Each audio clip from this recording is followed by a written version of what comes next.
My son collapsed at my feet without a sound, blood on his collar, his left arm folded wrong like it forgot how bones work. Like, comment, and subscribe to Ray's Stories for more stories. The room went quiet, not because the bass was silent, but because 40 men stopped breathing at the same time. "Dad," he said. His face barely moved. One eye was already gone. "Mom's new husband did this. His police friends said they'd kill me if I told you." I looked at the class in front of me.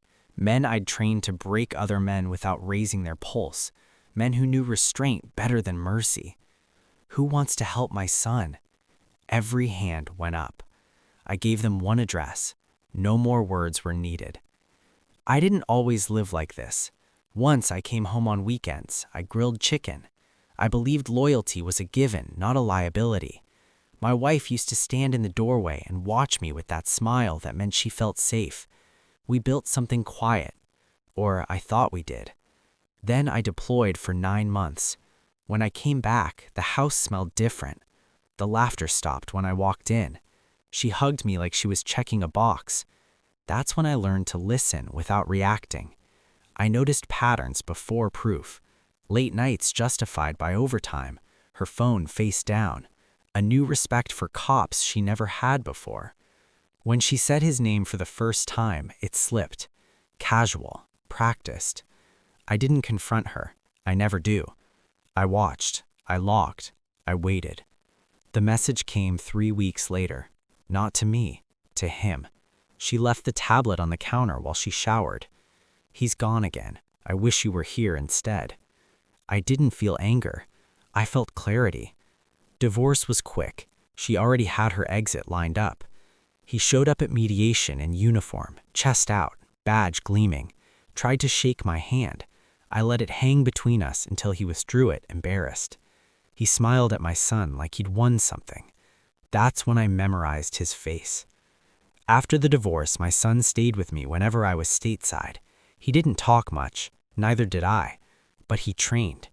Discipline gave him balance, strength gave him silence. Then he stopped answering his phone.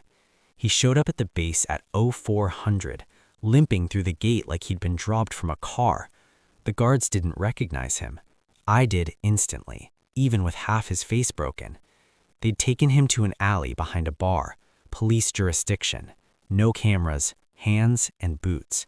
Then the warning, "Your dad doesn't scare us." They underestimated what fear looks like when it's quiet. I didn't call lawyers, not yet. First, I called favors, old ones, the kind that don't expire. We didn't touch the wife. She was already empty. We focused on the man who hid behind a badge and the men who thought it protected them. No footage, no witnesses, no mercy, but also no bodies. Dead men talked to no one. Broken systems confess. The first night, a patrol car stalled on the highway. Electrical failure. The officer inside panicked when the engine died and the doors locked. He resigned 2 days later. PTSD, early retirement.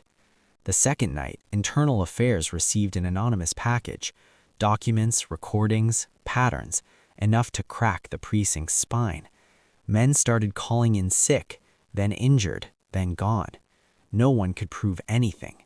They only knew someone was inside their walls. By midweek, the husband stopped smiling. He stopped sleeping. He stopped wearing his uniform. The badge stayed in the drawer like it was radioactive. I visited him on Friday, no warning, just a knock. He opened the door and flinched when he saw me. His eyes went to my hands, always the hands.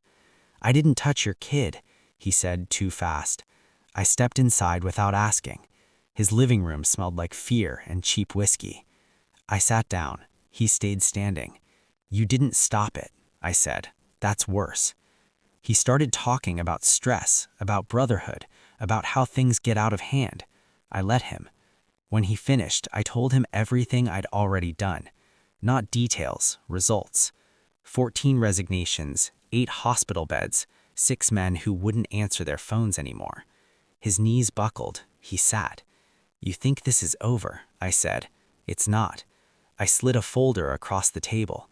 Civil suits, federal inquiries, Evidence that would surface slowly, painfully, publicly.